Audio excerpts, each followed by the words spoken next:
Ici Paris, un Congolais parle au Congolais. Madame, monsieur, peuple congolais civilisé, bonjour. Sassou n'est rien d'autre qu'un magouilleur. En tout cas, son comportement mafieux pousse à le croire, à le dire. Vous vous rendez compte?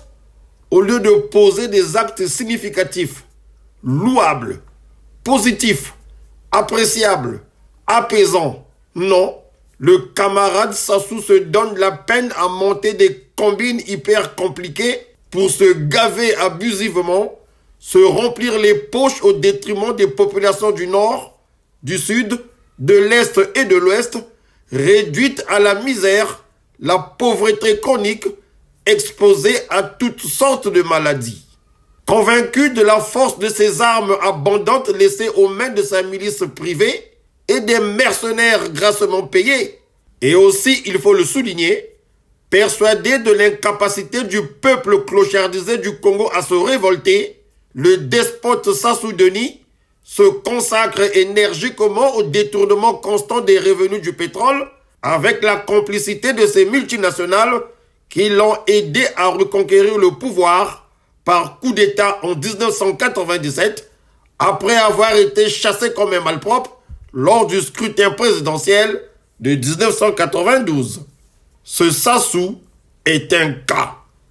Un grand magouilleur, franchement, comme nous le démontre depuis un laps de temps l'homme d'affaires et expert en pétrole, Laurent Sokoko et maître Maurice Massengo Tchassé.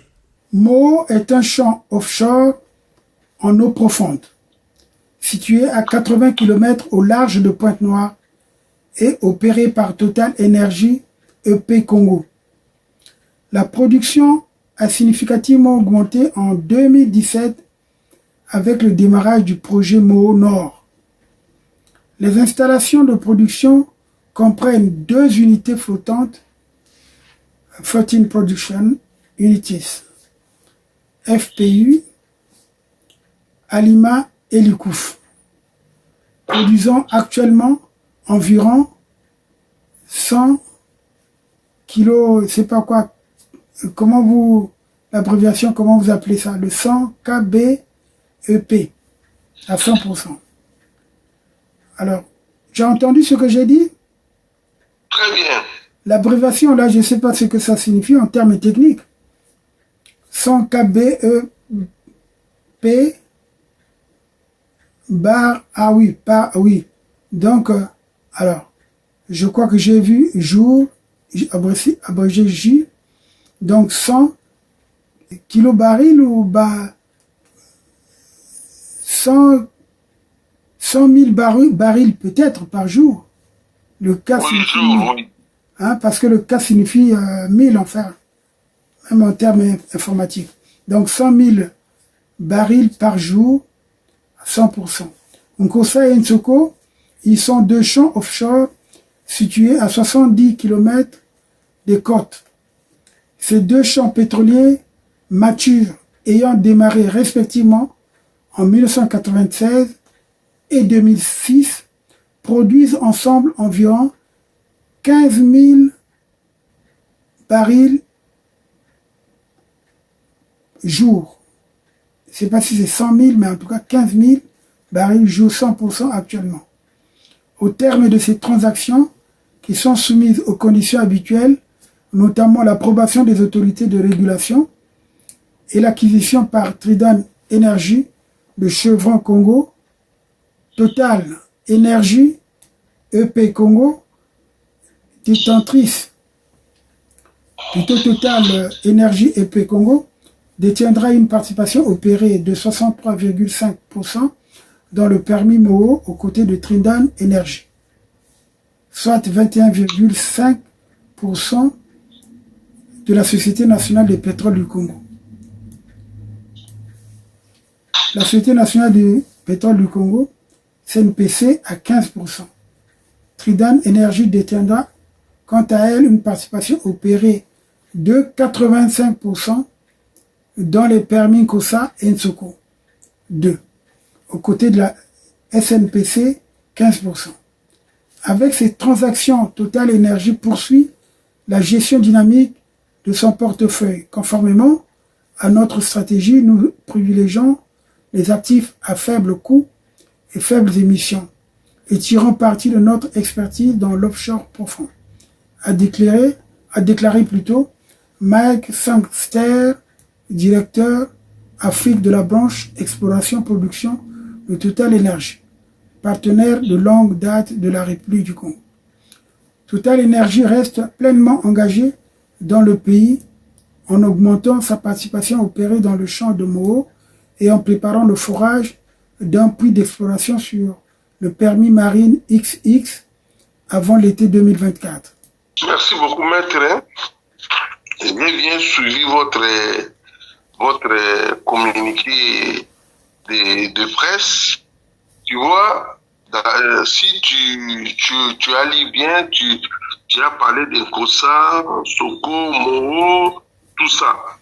C'est-à-dire que tu vois dans les termes de pourcentage, la CNPC, il ne peut pas prendre 15% en tant que pays producteur en pétrole.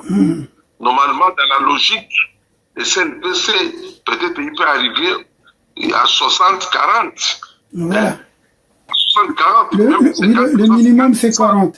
Sinon, ils auraient pu faire 50 et les autres qui participent justement dans le développement justement de l'action, ou pour ne pas dire de l'exploitation, auraient pu se partager les 50 autres pourcents. Mais malheureusement, c'est pas le cas. Le Congo a une infime partie, parce que il y a une partie qui est réservée justement au dictateur lui-même, qui empoche. Oui. C'est ça le problème. C'est pour ça que je dis que les 15 qu'ils ont donnés à CNPC là, c'est mascarade, ce n'est pas la réalité. Hein? Une partie, lui-même, il ne les présente pas, mais il peut mettre une société anonyme. Hein? Il peut mettre même avec une société anonyme, parce que c'est impossible. Ou il ne sait pas comment. Comme MKB. Après, vendre total. Comme MKB, qui est la société obscure de Sassou, dont on n'a pas encore parlé. Voilà. Et MKB, déjà, ils ont vendu ça chez les Rwandais. Et quand les Rwandais viennent pour faire l'exploration, c'est-à-dire qu'ils ont déjà eu les cagnots, les MKB, tout ça, ils ont tout acheté. Ils ont tout acheté. Bon, pour nous, c'est pas encore confirmé, puisqu'ils ne sont pas sur le terrain. Nous allons leur faire peur, déjà. Nous disons ceci, soyons courageux. Hein? Et nous mettons... Vous avez communiqué le numéro de Total sur les populations. Voilà. Maintenant, les populations, il faut que les populations appellent les directions de Total pour exprimer leur mécontentement. Voilà. Comment le pays, il n'y a pas l'argent dans les trésors publics, il n'y a rien pour qu'eux, ils voient qu'il y a une gestion à côté du gouvernement congolais. Il faut que les populations congolaises prennent les numéros, tu peux répéter encore, commence à menacer le Total Énergie. Pour que, comment on arrive à la fin du mois, il n'y a pas de salaire. Mais le Total qui est en train de produire, mais le Total paye aussi l'impôt. Avant de faire sortir, il paye aussi les douanes. Avant les produits sortent dans le territoire congolais. Hein? Et les partis que le Congo-Brazzaville reçoit. Mais le peuple, il ne gagne rien. Maintenant, le peuple lui-même, il commence à téléphoner les Total. Presque chaque jour. Hein? Parce qu'il soutient les dictateurs, ça ne sait qui. C'est le Total. Parce que Total, ils ont eu le monopole, les facilités, tout ça, quand ils demandent, le président donne. Quand ils demandent, le président donne. Mais en détail, le peuple, il ne gagne rien. Maintenant, le peuple prend le courage, commence à téléphoner, et Total, expliquer au Total des réalités du Congo. D'ailleurs, comme tu me l'as rappelé, je veux communiquer les deux numéros. Parce qu'il y a un numéro destiné à la presse, et puis un numéro destiné aux investisseurs. Les Congolais peuvent appeler à ces deux numéros, parce que c'est leur droit. À un moment donné, il faut que les gens sachent que... Non, il faut que les Congolais, à un moment donné, sortent de leur torpeur. Nous devons sortir de notre torpeur. C'est pour ça que nous vous demandons de rappeler aux autres leurs obligations. Quand ils signent des contrats, c'est pour l'intérêt des populations. Et ça, tous les textes internationaux le disent. C'est pas pour l'intérêt des dictateurs. Nous ne vous empêchons pas d'investir dans nos pays, mais nous vous empêcherons d'investir pour nous mettre dans des conditions d'esclavage, dans des conditions d'oppression, dans des conditions où nous ne vivons pas correctement. Parce que, aujourd'hui, Total favorise la dictature. C'est pour cela que nous essayons de rappeler aux dirigeants de Total qu'ils sont là complices des crimes qui se commettent au Congo. Et comme je les ai bien énumérés, il s'agit des crimes les plus importants, c'est-à-dire crimes contre l'humanité et génocide. Parce que lorsque vous lisez l'objet, les éléments constitutifs de ces crimes, ça tombe justement sur cette négligence des populations en souffrance, volontairement, puisqu'il y a l'argent. On ne voit pas le fruit de ce que vous explorez au Congo. Nous ne rentrons pas dans vos contrats bidons, mais nous vous mettons en garde. C'est pour ça que nous redonnons le numéro de téléphone à la population congolaise, ou même aux panafricanistes, de téléphoner au 0033 1 47 44 46 99. Je répète, 0033 1 47 44 46 99 plutôt. Et l'autre numéro, c'est 0033 1 47 44 46 46. Je répète, 0033 1 47 44 46 46. Appelez les dirigeants de Total de rectifier le tir, de nous balayer Sassou avant la fin de l'année. Et d'ailleurs, tout ce qu'ils ont comme ressources du Congo, à partir de maintenant, ne le déposez plus au Congo. Créez une caisse et vous allez verser ça au gouvernement de transition qui va arriver. Sinon, de toute façon, nous allons engager des procédures judiciaires, vous ne gagnerez pas. Vous savez très bien que vous n'allez pas gagner. Puisque nous connaissons vos contrats. Vous ne gagnerez pas nulle part. La Cour internationale de justice va vous condamner. Et si nous déposons encore la plainte à la CPI pour génocide et crimes contre l'humanité, vous allez perdre. Et ça sera individuel.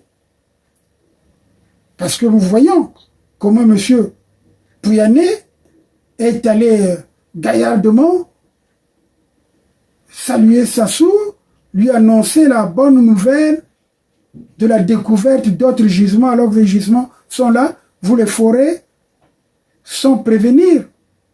L'expert Laurent Sokoko est là pour témoigner. N'est-ce pas, mon cher président? Voilà. Oui, c'est ça, c'est ça. Voilà. Et d'ailleurs, cette mise en garde ne concerne pas que Total Énergie. Ah, nous nous en prenons également aussi à Eni. Parce que Eni a également en complicité avec le Rwanda cherché à cultiver le ricin au Congo. Pourquoi faire? Alors que vous avez des puits, de nombreux puits sur la côte que vous exploitez. Le pétrole, nous avons une réserve de plus de 50 ans, sinon plus.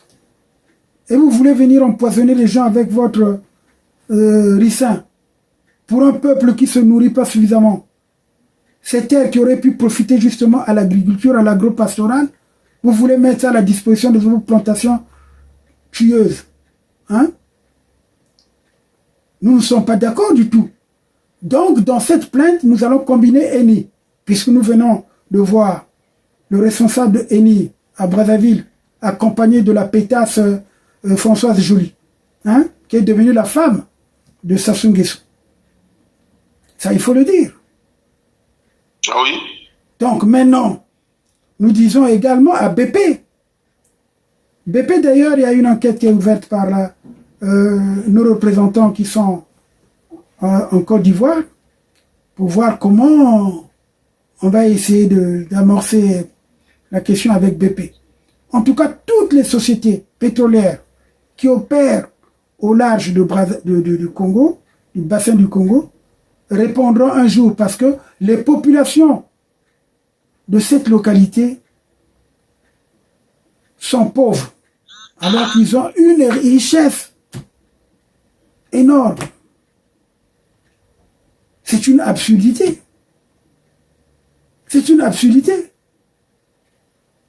Nous mettons donc en garde aux responsables de ces multinationales de rectifier le tir, de ne plus aider les dictatures, de créer une caisse pour mettre cet argent, parce que l'argent qu'on donne, même les petits pourcentages qu'on donne n'arrivent pas à la population.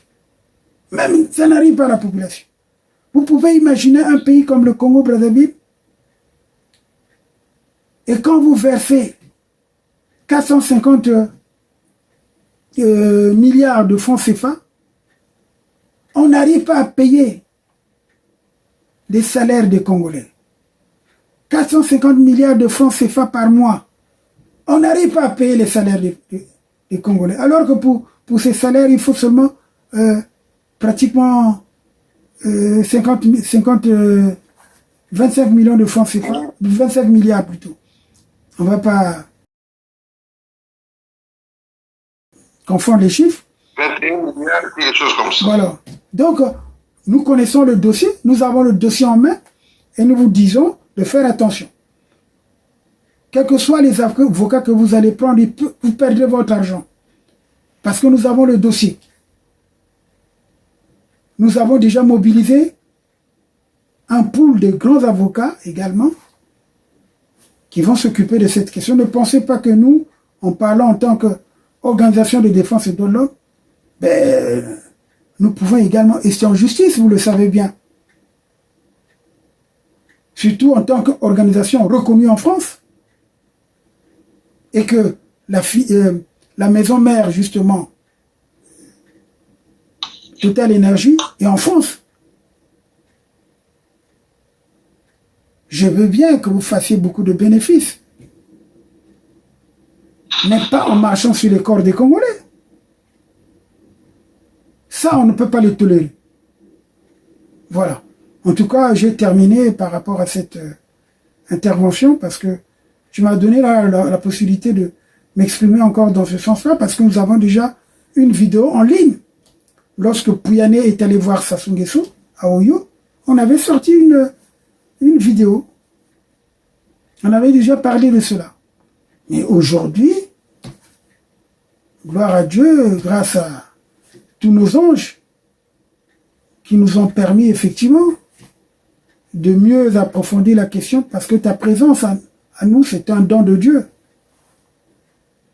qui nous édifie par rapport à cette question nébuleuse de l'exploitation de nos matières premières, notamment le pétrole. Et ça, nous ne céderons jamais. Et d'ailleurs, je demande aux populations de la cuvette, comme celle des plateaux, de saboter les installations de l'aéroport de Lombo, qui est devenu la base arrière des Rwandais. Si les Rwandais rentrent jour et nuit au Congo, c'est à Olombo qu'ils rentrent. Et oui, on a vu le journaliste rwandais qui parlait, oui, il y a une base secrète. Il n'y a pas de base secrète. Le seul endroit où il peut avoir une base secrète un peu cachée, c'est Olombo, qui a une dimension internationale, qui peut recevoir des avions cargo, porteurs des armes, des engins lourds et tout. Non, nous ne sommes pas des petits-enfants. Et je dis, beaucoup de Congolais ont appris. Beaucoup de Congolais ont des connaissances. Ne nous prenez pas pour des gens, justement, qui attendent des bus au marché Total, qui font rentrer les gens, ou les fumeurs de chambre qui sont même sur la place de Paris. ceux qui inventent des questions, non. Ou ceux qui se disent pasteurs, les faux pasteurs là. Nous allons commencer, vous, à parler de vous directement. Parce que vous êtes en train de brouiller le message, alors que le peuple souffre. Mais soyons corrects. Ce n'est pas des miettes qu'on vient vous donner par-ci par-là, justement pour diluer notre message. Aujourd'hui, nous demandons aux gens de nous suivre, de liker chaque fois. Plus vous serez nombreux à nous suivre, plus vous allez aimer nos vidéos, plus Sassou va être inquiet. Il va changer sa stratégie. La preuve en est que d'ailleurs, depuis que nous avons commencé avec Laurent Sokoko, Sassou a répondu indirectement par un message publicitaire à Jeune Afrique. Et d'ailleurs, nous allons décortiquer ce message pour montrer que vraiment il est tombé très bas. Il n'a même rien dit.